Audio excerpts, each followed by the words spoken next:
โฮโฮโฮมาพ่อแม่พี่น้องลุงป้าน้าอาทั้งหลายมานั่งใกล้ป้ามาค่ะวันนี้ป้ามีสุขจะชวนมาคุยกันเรื่องที่หลายคนอาจจะอยากเมินหน้าหนีแต่เชื่อป้าเถอะค่ะว่าถ้าเรากล้าที่จะมองมันตรงๆชีวิตหลังเกษียณของเราจะสุขกว่าที่คิดเป็นร้อยเท่าพันเท่าเลยแหละค่ะ ว่าแต่มีใครในที่นี้ที่เคยแอบคิดเล่นๆบ้างมิคะว่าถ้าพรุ่งนี้เราเกษียณเงินที่เรามีอยู่จะสร้างความสุขหรือความขัดแย้งในครอบครัวกันแน่หัวข้อเงินเกษียณตัวแปรสำคัญสร้างสุขหรือสร้างรอยร้าวในครอบครัวเงินเกษียณที่คุณมีจะนำมาซึ่งความสุขหรือความขัดแย้ง ป้าว่าคำถามนี้มันอาจจะฟังดูแรงไปหน่อยนะคะแต่เชื่อป้าเธอกะว่ามันคือเรื่องจริงที่เราหลายคนพยายามไม่คิดถึงเรามักมองว่าเงินเกษียณเป็นแค่ตัวเลขในบัญชีเป็นเป้าที่เราต้องไปให้ถึงแต่เคยหยุดคิดไหมคะว่าเงินก้อนนั้นน่ะมันมีพลังมากกว่าแค่จ่ายบิลค่าไฟหรือซื้อของเข้าบ้าน พลังของมันสามารถชี้เป็นชี้ตายความสัมพันธ์กับคนที่คุณรักและกระทบกับความสงบในใจคุณได้แบบไม่น่าเชื่อเลยแหละค่ะคลิปนี้เราจะไม่คุยกันแค่ว่าต้องออมเงินเท่าไหร่หรือลงทุนอะไรดีนะคะแต่ป้าจะพาทุกคนไปส่องรอยร้าวที่ตามองไม่เห็นรอยร้าวจากเงินเกษียณที่เปลี่ยนบ้านอุ่นๆให้เป็นสนามรบทางอารมณ์ และเปลี่ยนฝันหวานของชีวิตอิสระให้กลายเป็นฝันร้ายของความกังวล เราจะไปดูกันว่าเจ้าเงินก้อนเนี้ยมันสามารถสร้างผลกระทบได้ทุกมิติขนาดไหน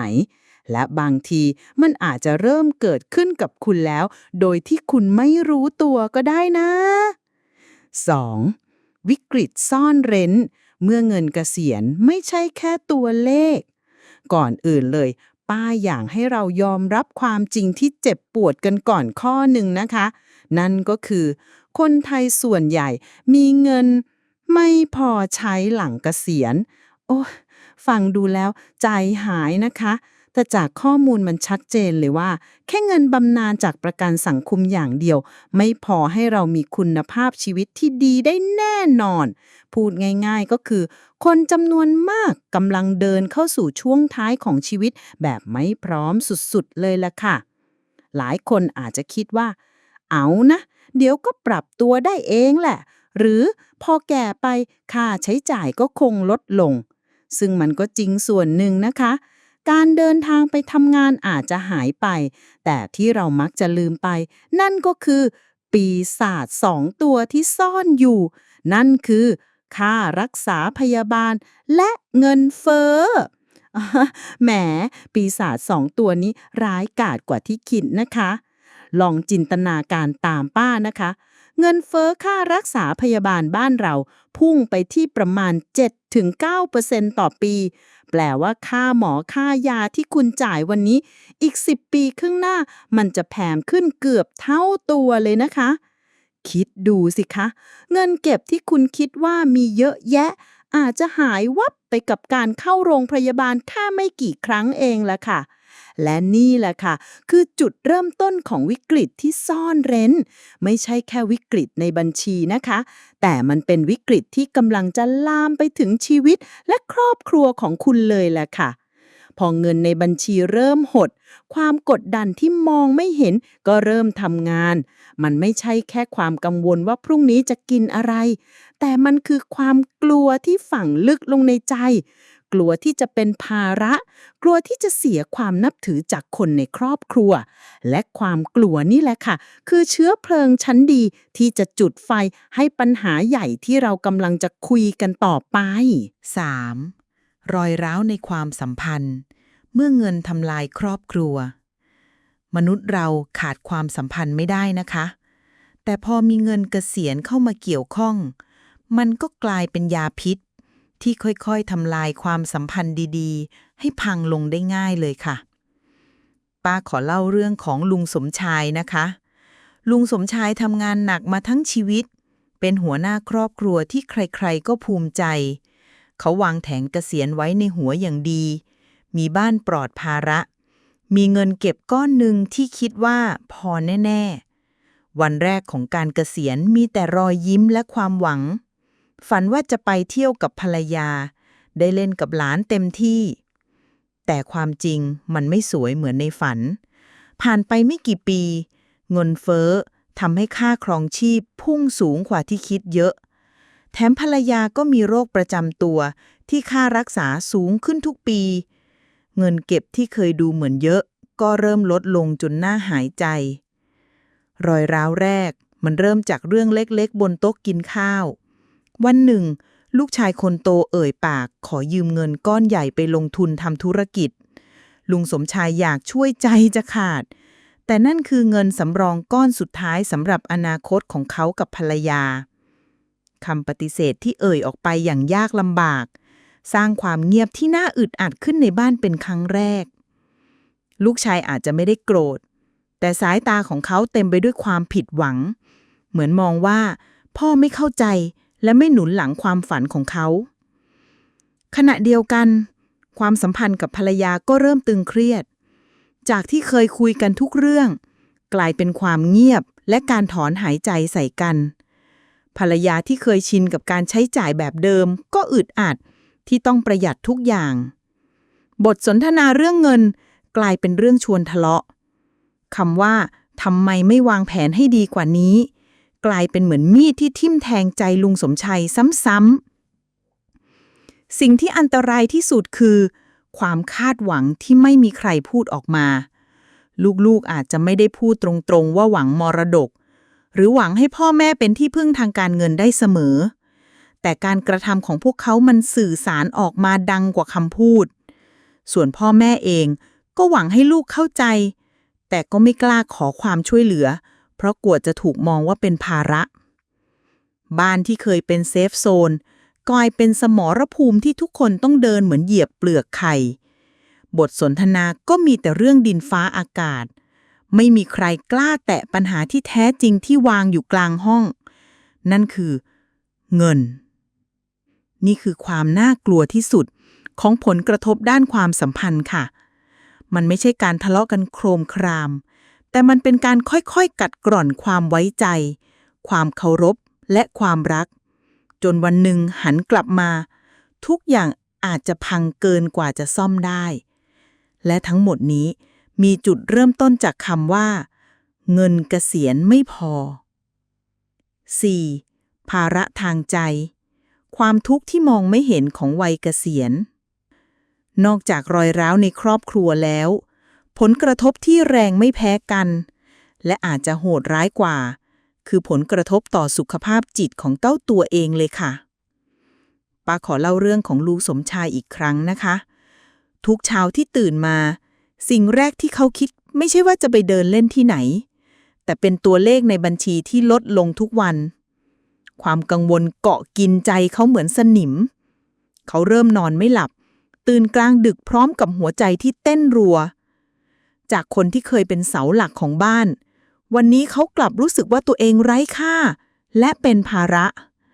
การไม่ได้ไปทำงาน ไม่มีรายได้ประจำทำให้เขารู้สึกเหมือนสูญเสียตัวตนไปเลยค่ะ ความเครียดเรื่องเงินไม่ได้จบแค่ความรู้สึกนะคะ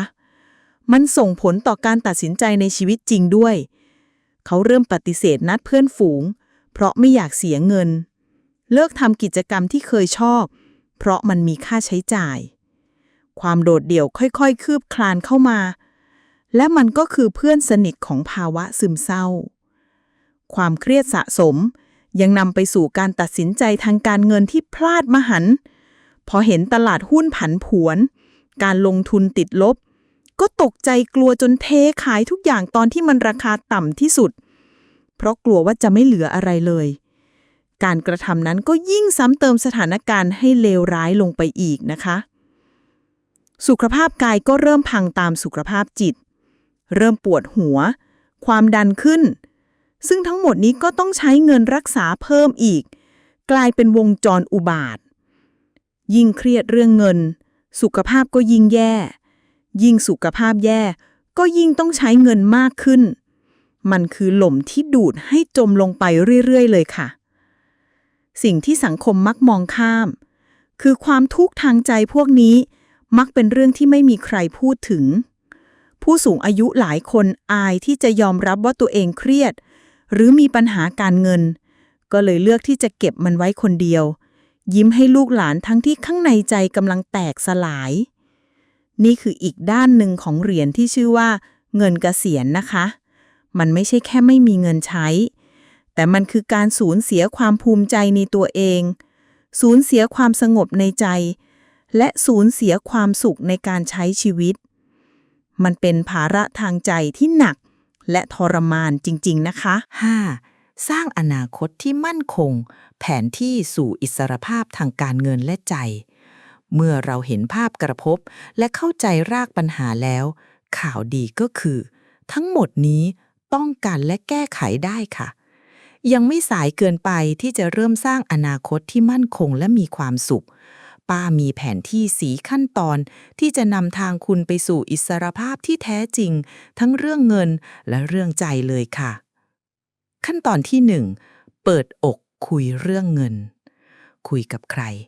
อันดับแรกคือคู่สมรสของคุณ เพื่อให้เป้าหมายตรงกัน จากนั้นค่อยคุยกับลูกๆ ไม่ใช่ไปขอเงินนะ แต่เพื่อเล่าแผนและสถานการณ์ของเราให้พวกเขารู้ จะได้จัดการความคาดหวังของแต่ละฝ่ายได้ถูก คุยเรื่องอะไร ภาพฝันชีวิตหลังเกษียณ รายได้จะมีจากไหน ค่าใช้จ่ายน่าจะประมาณเท่าไหร่ แผนค่ารักษาพยาบาล และที่สำคัญสุดๆ คือ แผนสำรองถ้าเกิดเหตุไม่คาดฝันค่ะ จะเริ่มยังไง ลองเริ่มง่ายๆ เช่น พ่อแม่ไปดูคลิปนี้มา เลยอยากชวนมาคุยเรื่องแผนอนาคตของเรากันหน่อย จะได้สบายใจกันทุกฝ่าย การเริ่มแบบนี้ช่วยลดความเกรงได้เยอะเลยค่ะ การคุยเรื่องเงินไม่ใช่การแสดงความอ่อนแอ แต่มันคือการแสดงความรับผิดชอบและความรักต่อครอบครัว เป็นการสร้างฐานที่แข็งแรงจากความเข้าใจ ที่จะช่วยป้องกันรอยร้าวในความสัมพันธ์ได้ดีที่สุดค่ะ ขั้นตอนที่ 2. ออกแบบแผนชีวิตไม่ใช่แค่แผนการเงิน เลิกคิดถึงการวางแผนเกษียณแค่ในแง่ตัวเลข แล้วมาออกแบบชีวิตที่คุณต้องการจริงๆกันค่ะคำนวณค่าใช้จ่ายตามจริง อย่าใช้กฎง่ายๆ แต่ลองลิสต์ค่าใช้จ่ายที่คิดว่าจะเกิดขึ้นจริงๆออกมา ทั้งค่าใช้จ่ายประจำ ค่าบ้าน ค่าประกัน ค่าใช้จ่ายผันแปร เช่นค่ากิน ค่าเที่ยว และที่สำคัญสุดๆ คือ งบสุขภาพที่ควรเผื่อไว้สูงๆ เลยค่ะ วางแผนสู้เงินเฟ้อ แผนของคุณต้องเอาพลังทำลายล้างของเงินเฟ้อมาคิดด้วยนะคะ การลงทุนในสินทรัพย์ที่โตชนะเงินเฟ้อได้ในระยะยาวจึงจำเป็นมากนะคะ สร้างแผนประกันสุขภาพที่แข็งแรง เบี้ยประกันสุขภาพหลังเกษียณแพงขึ้นมหาศาล การวางแผนซื้อประกันที่ครอบคลุม และเตรียมเงินเพื่อไปจ่ายเบี้ยระยะยาวเป็นเรื่องที่ห้ามมองข้ามเด็ดขาด เพราะมันคือตาข่ายนิรภัยที่จะปกป้องเงินเก็บทั้งชีวิตของคุณค่ะ ขั้นตอนที่ 3. สร้างป้อมปราการทางการเงิน เมื่อมีแผนชีวิตแล้ว ก็ถึงเวลาสร้างเครื่องมือที่จะทำให้แผนนั้นเป็นจริงค่ะ กระจายความเสี่ยงในการลงทุน อย่าใส่ไข่ทุกใบไว้ในตะกร้าใบเดียว กระจายการลงทุนไปในสินทรัพย์ที่หลากหลาย ทั้งเสี่ยงต่ำเพื่อความมั่นคง และเสี่ยงสูงหน่อยเพื่อการเติบโต การจัดพอร์ตให้เหมาะกับวัยคือหัวใจสำคัญมากๆนะคะ สร้างกระแสเงินสดหลายทาง อย่าพึ่งพารายได้ทางเดียว ลองมองหารายได้เสริมหลังเกษียณ อาจจะเป็นงานพาร์ทไทม์ที่ชอบ เป็นที่ปรึกษา หรือเปลี่ยนงานอดิเรกให้เป็นเงิน สิ่งนี้ไม่แค่ช่วยเรื่องเงิน แต่ยังช่วยให้คุณรู้สึกมีคุณค่าด้วยนะคะกำหนดอัตราถอนเงินที่ปลอดภัย ลองปรึกษาผู้เชี่ยวชาญว่า ในแต่ละปีคุณควรจะถอนเงินออกมาใช้ได้ไม่เกินกี่เปอร์เซ็นต์ เพื่อให้แน่ใจว่าเงินของคุณจะไม่หมดก่อนเวลาขั้นตอนที่ 4. เสริมสร้างภูมิคุ้มกันทางใจ สุดท้ายนี้ต่อให้แผนเงินดีแค่ไหน แต่ถ้าใจเราพังความสุขก็ไม่เกิดค่ะ หาเป้าหมายใหม่ในชีวิต เกษียณจากงานไม่ได้แปลว่าต้องเกษียณจากชีวิต ลองหาอะไรใหม่ๆทำเรียนรู้ทักษะใหม่ทำงานอาสาสมัครหรือไปเที่ยวในที่ที่ไม่เคยไปการมีเป้าหมายจะช่วยเติมเต็มความรู้สึกมีคุณค่าให้คุณค่ะอยู่กับสังคมเข้าไว้อย่าขังตัวเองให้อยู่คนเดียวออกไปเจอเพื่อนเข้าร่วมชมรมหรือทำกิจกรรมต่างๆการได้พบเจอผู้คนเป็นวัคซีนป้องกันความซึมเศร้าที่ดีที่สุดเลยนะคะฝึกยอมรับความเปลี่ยนแปลงเรียนรู้ที่จะปล่อยวางตัวตนในอดีตและเปิดรับบทบาทใหม่ในชีวิตฝึกเจริญสติทำสมาธิเพื่อให้ใจสงบและพร้อมรับมือกับความไม่แน่นอนต่างๆได้ดีขึ้นค่ะ 6. สรุปร่วมสร้างอนาคตหลังเกษียณที่มีความสุขไปด้วยกันเห็นไหมคะว่าเงินเกษียณนั้นส่งผลกระทบที่ลึกซึ้งและกว้างกว่าที่เราเคยคิดมันโยงไปถึงความสุขความทุกข์ความสัมพันธ์ในครอบครัวและคุณค่าในตัวเองการเมินเฉยต่อการวางแผนไม่ได้ทำให้เราลำบากตอนแก่แต่มันอาจทำลายสิ่งที่สำคัญที่สุดในชีวิตเรานั่นคือความสัมพันธ์กับคนที่เรารักและความสงบสุขในใจแต่ในทุกวิกฤตย่อมมีโอกาสเสมอค่ะวันนี้คุณได้รู้ถึงผลกระทบในทุกมิติแล้วและนั่นคือจุดเริ่มต้นที่สำคัญที่สุดป้าอยากชวนทุกคนมาแลกเปลี่ยนกันในคอมเมนต์หน่อยค่ะคุณเคยกังวลเรื่องผลกระทบของเงินเกษียณในมุมไหนบ้างคะเรื่องความสัมพันธ์หรือเรื่องความเครียดหรือใครมีประสบการณ์ตรงที่อยากแบ่งปันเพื่อเป็นบทเรียนให้คนอื่นๆลองแชร์กันมานะคะทุกเรื่องราวของคุณมีค่าและอาจเป็นแสงสว่างให้ใครอีกหลายคนได้ค่ะถ้าคลิปนี้มีประโยชน์อย่าลืมกดไลค์เป็นกำลังใจให้ป้าด้วยนะคะและถ้าคิดว่าเรื่องนี้เป็นประโยชน์กับเพื่อนๆหรือญาติของคุณก็ช่วยแชร์ให้พวกเขานะคะจะได้วางแผนชีวิตกันอย่างรอบด้านและที่สำคัญที่สุดถ้าไม่อยากพลาดเนื้อหาดีๆจากเกษียณมีไฟใจมีฝันก็อย่าลืมกดติดตามช่องของเราไว้ด้วยนะคะสุดท้ายนี้อยากจะฝากไว้ว่าการวางแผนเกษียณไม่ใช่แค่การเตรียมเงินให้พอใช้แต่มันคือการออกแบบอนาคตที่คุณและครอบครัวจะมีความสุขร่วมกันอย่างแท้จริงเริ่มต้นตั้งแต่วันนี้เพื่อให้บทสุดท้ายของชีวิตเป็นบทที่สวยงามที่สุดของคุณค่ะรักและเป็นกำลังใจให้ทุกคนเสมอนะคะแล้วเจอกันใหม่คลิปหน้าค่ะ